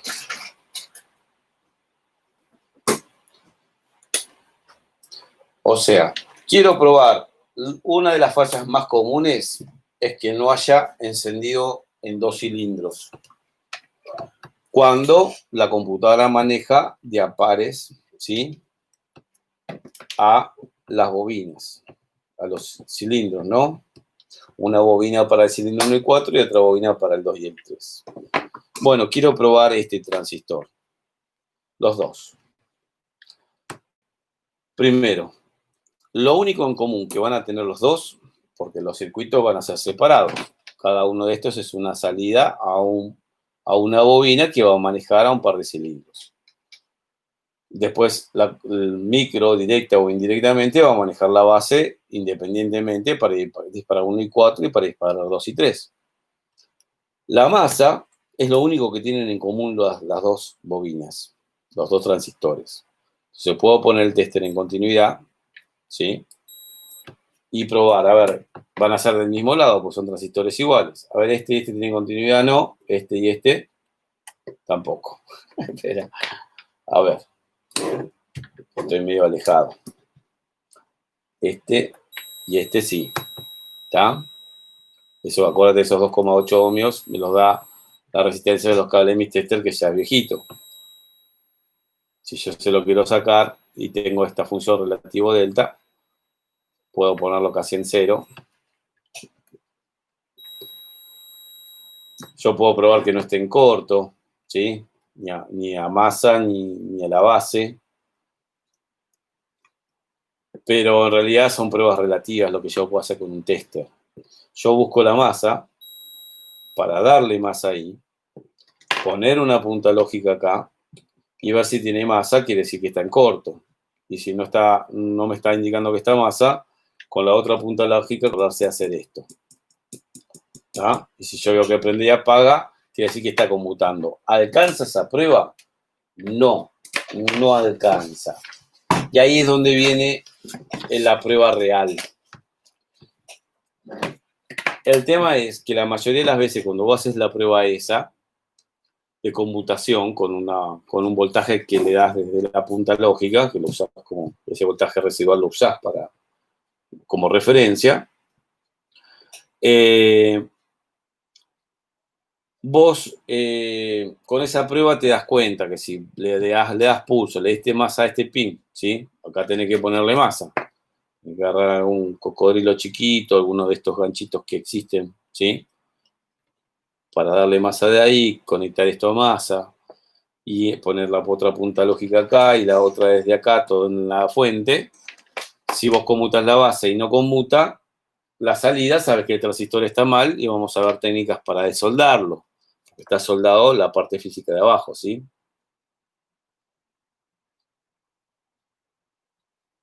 Buenísimo, perfecto.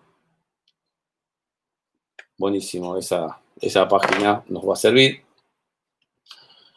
Pero no es es como que siempre les digo lo mismo, ¿no? Hay pruebas que no son un 100% eficaces.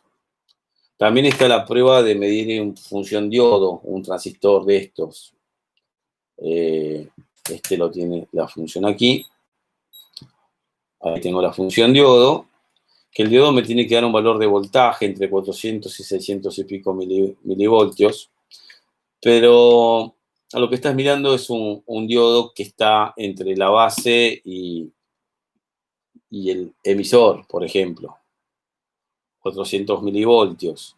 Y entre, por ejemplo, lo que sería el colector y emisor, te da 393. Ahora, ¿eso es normal? ¿Me los van a dar todos iguales? No. El tema es que estos integrados, pues no son transistores, son integrados, tienen dentro diodos Zener, diodos comunes, resistencias. Tienen varias cosas adentro de este encapsulado. Entonces, lo que vos estás mirando es eso, ¿no? Podés ver si está en corto. Fíjate que este te marca 600 en esta polaridad, y cuando le das polaridad inversa, te marca 400. Pero si no puede ser. Y me dice entre este y este y no te marca nada, me dice entre este y este no marca nada, pero si invertís la polaridad, otra vez te marca algo. Entonces, no lo puedo probar como un transistor convencional o como me dice un manual que se prueba un transistor, porque en realidad justamente no es un transistor convencional. Son IGBT y muchas veces no hay hojas de datos. En este tiene el loguito de Bosch. Olvídate que haya datasheet. Lo hicieron para la gente de Bosch y no hay una hoja de datos que te dé las características, te muestra cómo es el componente por dentro, para saber que hay un diodo entre tal punto y tal punto. Entonces muchas veces es por comparación. Me anda un solo cilindro, perdón, un solo par de cilindros, y este me da una característica midiendo forma de diodo, y este me da otra. Bueno, no puede ser, tienen que dar iguales. Ahora, ¿puede afectar el circuito que está alrededor? Y es muy sencillo, porque esto es masa, ¿sí? La salida, que es solamente una pista hacia el pin de salida, que son los pines grandes que tenemos acá. Y después la base, que es raro que haya algo en el camino. No hay más nada. Entonces, no hay componentes externos que puedan hacer que funcione mal un transistor de potencia, en este caso. Vamos a ver en otros que está el predriver, ¿sí? Un integradito que por ahí tiene este formato que se vería acá, que este tiene 14 patas, puede tener más o menos, y que el micro maneja ese y ese maneja este. Y un retorno de alta tensión por demasiada resistencia al salto de chispa, saltó la alta tensión de secundario de encendido hacia el primario dentro de la bobina, y el primario está conectado a esto, y saltaron 50.000 voltios.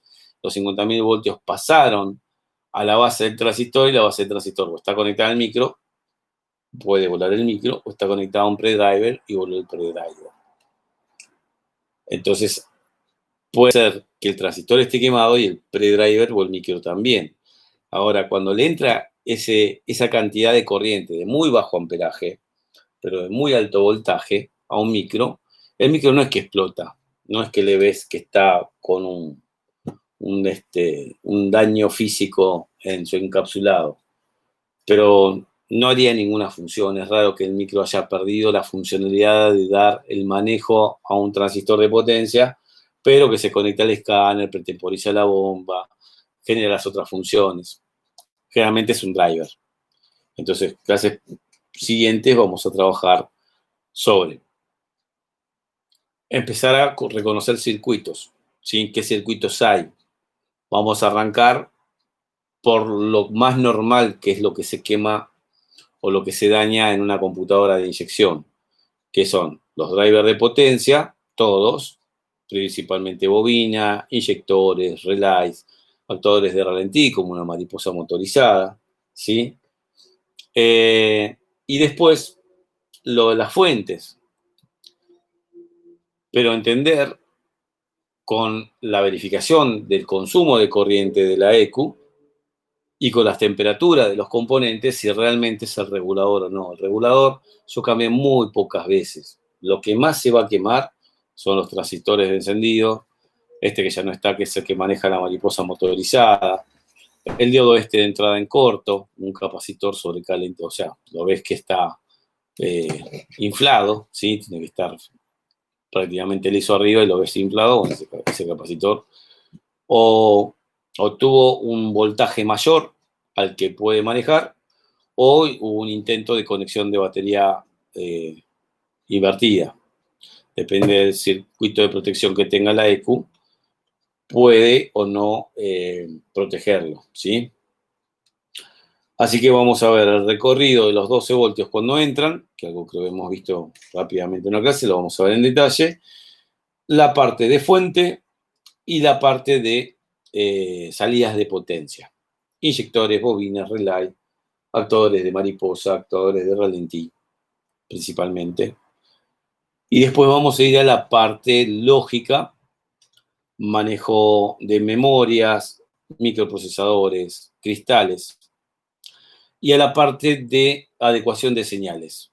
O sea, entra el MAP, el TPS, la sonda lambda y cómo es que el micro logra entender cada uno de esos parámetros, y en el caso de que en el escáner me diga 40 grados bajo cero de temperatura de agua y yo mido la señal en voltaje que le llega a la EQ, en los pines de la EQ, y está bien, entonces quiere decir que el problema está desde donde yo estoy midiendo que está bien para adentro. O sea, algo hizo que la señal que está bien, el micro la está recibiendo mal. Entonces ahí sí hay capacitores, resistencias en serie que pueden estar dañadas y eso también lo vamos a ir controlando. ¿Me siguieron?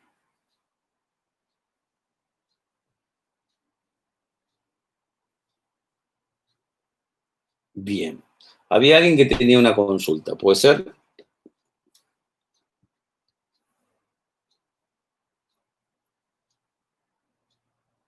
De algo que publicaste en Facebook.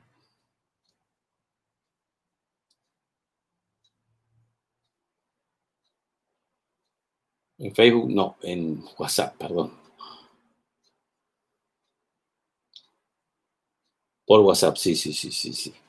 Ya tengo confundidas las redes. ¿Encontraste otra cosa, Ariel? Estas son fallas más difíciles bueno, que no son normales en realidad.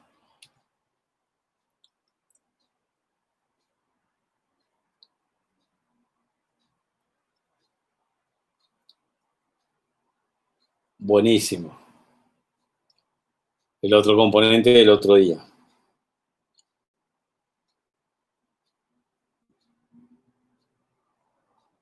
Muy bien, muy bien. Antes no se comunicaba, tampoco tenías comunicación de red tampoco, porque eso es de la red CAM. ¿Y qué sucede ahora?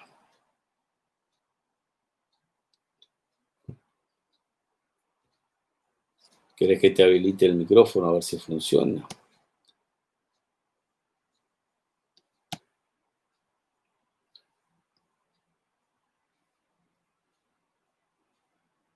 Ajá, bien. Sí, que también es importante también eso. O sea, en realidad no, en comunicación, después vamos a hablar de eso también. O sea, puede pasar que una computadora no haga nada de nada, no se conecta al escáner ni hace nada, o que la computadora haga todo menos conexión de escáner, o que se comunique con los otros módulos. Eso puede pasar, eso también lo vamos a ver. Los Transceiver CAN y todo eso, pero bueno, eso es más avanzado. ¿Y acá cuál sería la consulta, Ariel, sobre esa compu?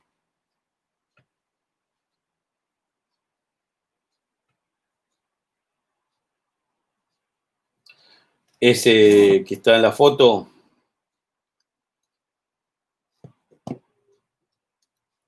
este decís vos.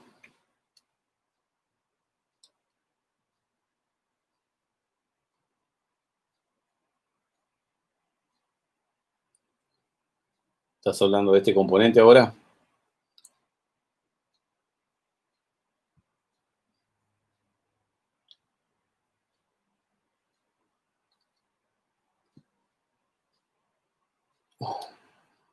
Temas que no son cosas normales estas, ya te digo. Tendría que estudiarlo, ver cómo es. Porque así solo no me puedo guiar. Este es el esquema que vos hiciste.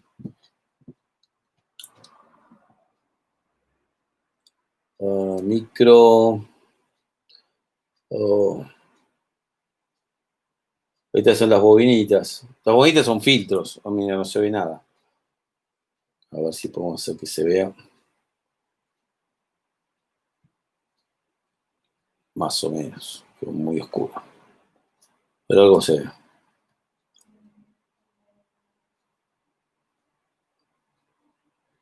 Eso lo haría el transceiver. El que estaba del otro lado no tiene con comunicación, salvo que el micro tenga el transceiver incorporado, que es el transceptor. Eso tenemos que hablar en otra clase, porque es complicado. Pero quiero dejarme estudiarlo. Acá viene de la red, entra por acá, pasa por las dos resistencias no leo cuánto tiene.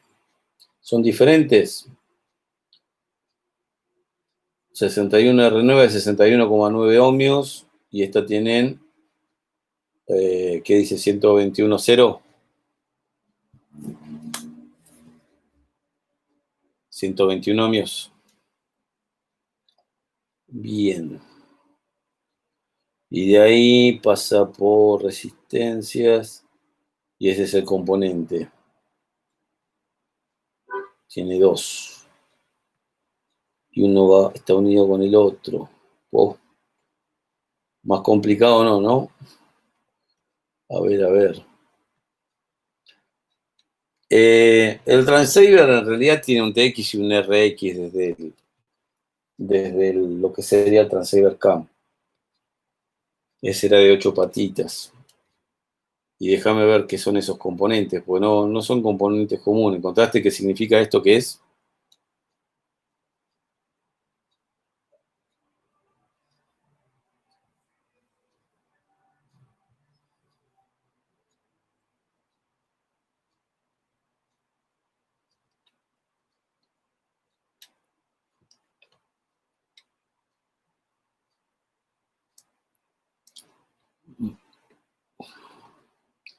Sí, es para analizarlo con tiempo, así no lo vamos a poder ver. Y más si no tengo la eco acá, y la otra es, la que yo tengo es simple, no es doble. Muy difícil que consiga una computadora de R8 acá. Déjame estudiar la que tengo acá y te voy diciendo. Tengo algo para vos para que te vuelvas loco, ya que veo que te gustan las cosas complicadas. Sé que tenés que solucionar ese problema. Pero bueno, para el nivel del curso, digamos que es avanzado, ¿no? Pero para ahora. Después sí lo vamos a encontrar en detalle todo esto. Déjame buscar una cosa que... MED 9.1 es, ¿no?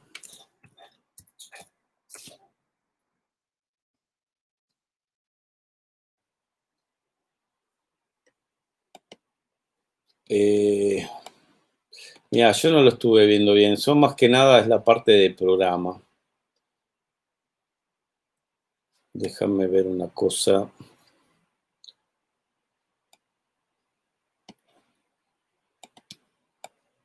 Les voy a pasar algo que a la mayoría no le va a servir. No sé si va a entrar, no sé cuánto es.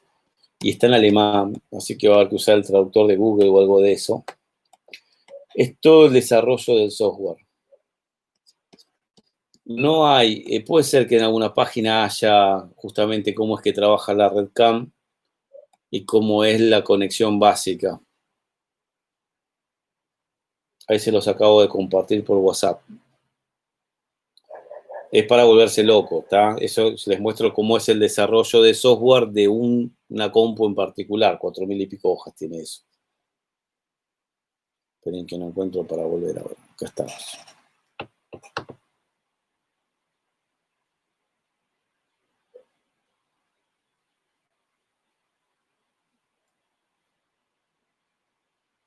El tema es que, bueno, sí, está bien, vos ya sabes usar el Kataga, así que no hay problema.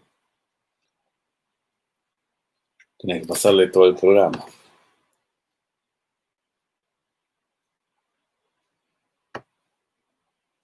Así que bueno, después fíjense, bueno, que les acabo de pasar por WhatsApp, que no sé si les llegó. Digo que no llegó. A ver dónde estamos. Está todavía saliendo de acá. Tiene 53 megas el archivo.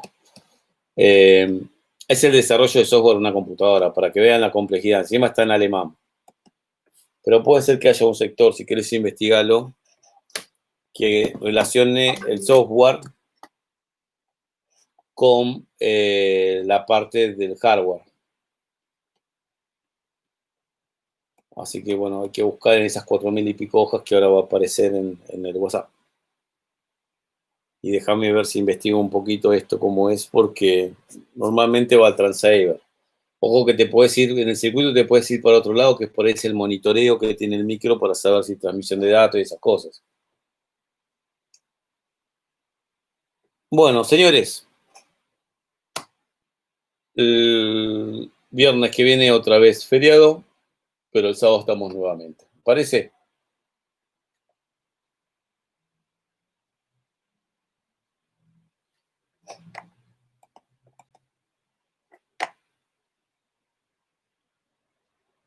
Perfecto, entonces el funcionamiento de las motos, claro, es similar. O sea, todo lo que sean sensores, regulador de voltaje, drivers, adecuadores de señal, comunicación digital entre módulos en motos nuevas es igual.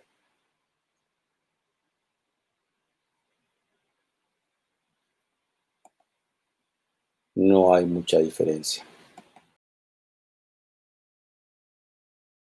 Eh, info de motos que te había prometido. Señores, nos vemos. Les mando un abrazo grande. Si tenés, Matías, algún manual o la parte de inyección de una moto, ahí yo te puedo mostrar el desarrollo. Bueno, feliz año entonces. Nos vemos, muchachos. Gracias por participar.